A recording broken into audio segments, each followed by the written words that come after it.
and I can't wait to talk to my guy, Jake Gadon of CBS 13. Jake, thank you for joining us. Hey, happy holidays, my friend. Hope you had a great Thanksgiving. I think thank you, Jake, and same to you. So did you go back east? How did that work for you? Oh, we were back east for the past week. We had some trouble getting back here. Let's just put it that way. But it Okay. was a long process, but we're back. We're back in Sacramento. Okay, well, I'm glad that you're back and glad to have you here. And with that being said, as soon as you landed, Jake, there was some big news that went down. Brennan, Marion, you've been all over this, out at Sac State, or I shouldn't say out. He is out, and he is leaving to go to Colorado and be the OC for Dion and that crew. What were your initial thoughts, Jake? Did you see this coming? I know you've been all over this. What happened?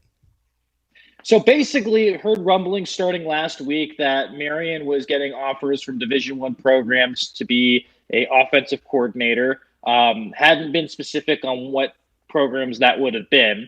And then came to fruition yesterday that Colorado officially had made an offer to Marion to become one of the highest paid offensive coordinators on the West Coast. I'm talking close to $1 million. That is pretty hefty money for an offensive coordinator, especially playing or coaching with primetime Deion Sanders and with the Colorado Buffs. They have already one of the best offenses, or especially quarterbacks in the nation. Juju Watson, which was there last year, he struggled his freshman year.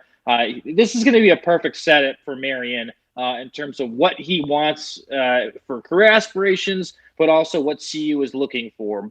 The Buffs really had a lot of trouble last year scoring points, especially with Shadur Sanders and Travis Hunter now playing on Sundays. So to bring in Marion, a guy that is a high-octane offense, the go-go offense, as we saw in person, could score points and sports, and I think that's what attracted Prime to bring Marion there. It's also an interesting situation for Brennan in terms of he could be a coach in waiting at CU. He has Division I head coaching FBS aspirations for his career, and this is a guy that wants to play at coach at the FBS level. And he could be a guy that takes over for Prime when he decides to step aside or step down. I know he's had health problems over the past couple of years, so that's also an intriguing thing. This is also a very intriguing thing in terms of Marion has never stayed at one place more than 1 year. Right. Maybe two, right? This is a guy that has continuously elevated himself every single year. I wasn't really surprised by the move just because I think he is always looking for his next greatest opportunity. His slogan for the program is "One great year can make you into something." One great year made him at Sac State, made him into the offensive coordinator over at Colorado. Talking to Jake Gadon of CBS 13. Yeah, it's a great shout, Jake, as far as what's going to happen in Colorado with Dion. And, as he said, this is the Last Supper, and not everybody necessarily knew what he meant, but I think he's just trying to turn things around, and this was a transition period for him. What do you think this says about Sac State? When I first read this, I thought, man, President Luke Wood and everything they got going on, they put a lot into this program, the whole thing with the stadium. And to me, Jake, maybe it's because of the cowboy hat, it was all connected to Brennan Marion for me. And last night or yesterday when it broke, I thought that this was a disaster for Sac State. Once I got home and saw some people speak on it, I guess I feel a little bit better for Sac State, but I do think that this is going to be tough. I mean, they lose the top wide receiver now. They'll have a transition period, obviously, this upcoming season. But what do you think this says about Sac State, and do you think they're in a position to bounce back fairly quickly or not? All right. Let's start with a couple of things. I think this is a loss for Dr. Luke Wood and athletic director Mark Orr. One, because both of them said that this was a guy that was going to help transform this program and move them to the FBS level. And this was a guy that was going to stick around and be able to do that and put a lot of juice behind that, especially with the aspirations to move to the FBS and also the stadium. So I'm very intrigued to hear from Dr. Luke Wood, who actually put out a statement on Twitter saying that he supports Marion, he understands why he did it and everything like that. Mark Orr said the same thing in the press release that just got released maybe an hour or two ago to the media. Like they are supporting him, but unfortunately, Marion is not leaving the program in a great spot. Right now, as we know right now, there's only 4 games scheduled for next season. I've been told that there is more games that they're going to be announced sooner rather than later, but it is a schedule that is very suspect at this moment. Then on top of that, you have a recruiting class that was the top in the FCS, yet you're now seeing it drop like flies. Over the past 24 hours, I've seen 5 recruits decommit from Sacramento State, all with high rankings, either 4-star or 3-star, pointing to that Marion is leaving the program. So, this is if you're a Hornets fan, the Stingers are not going to be up because it's just not looking great right now in terms of where your program is heading. You don't know where you're going to play next year. You don't know who you're going to play. You don't know who your head coach is, and you don't know what type of roster you're going to have. Remember, this roster got completely overhauled by Marion, bringing in 72 new guys that were his guys. What does that mean for the guys that are still here with Marion gone? I could see a lot of them jumping ship, and you're going to have a brand new roster that's just not going to be as good as it was this past season. And that's where I'm worried for Sacramento State. You've got to be able to bring a guy in that not only can recruit but can retain guys. And I have a guy in mind, if you don't want me to mention it, if you don't mind, Alan. Sure. Troy Taylor, former Sac State head coach, left for Stanford. If I'm Mark Orr, I'm going to Troy and saying, what do I got to do to get you back here? I know you have FBS head coaching aspirations and things didn't work out in Stanford, but you were a winner. You had a winner here, and it was rolling with the Hornets. What's got to happen for you to come back here and be the head coach of Sacramento State once again? He's a hometown guy, coached at Folsom in high school. He already has a great relationship with Chris Richardson, who's the offensive line coach, who's one of the best offensive line coaches in the country. Like, there is plenty of reasons why this would make sense. And I think Troy Taylor, if you're a betting man, will be in the running to be Sac State's next head coach. Yeah, I think that is something that I could easily see being a situation where Sac State says it's kind of obvious that we're going to at least see what the interest level is and go from there. Talking to Jake Gadon of CBS 13. Jake, I wanted to take a step back to something you said at the beginning of your answer about the stadium. Feels like, I don't know if this was on purpose, but it fell under the radar that all of a sudden Sac State decided that they weren't going to play at Cal Expo. What happened there, and why did it feel like they didn't want anybody to kind of find out? I haven't heard that. When did that come out? Well, that was... So our guy Jack Dan said on Tuesday that they weren't going to play at Cal Expo specifically in 2026. Yes. Okay, so I was going to say, they're playing at Cal Expo next year. There is no way whatsoever Hornet Stadium will be the home of of Sac State football next year. It's more looking towards 2027. They were rushing it a little bit just to see if that would help their chances in moving to the FBS. I know they still have FBS aspirations, and that could also line up with 2027 and a new stadium. But like 2026, you're back at Hornet Stadium. You have a schedule that's going to be filled with FBS and FCS opponents, mainly FCS opponents. And you're going to try to compete for an FCS championship because technically you're an FCS team, but with no conference affiliation. So it's going to be next year, for lack of a better word, is going to be a blank show. Just going to be a complete and utter blank show for the Hornets. Because I don't understand.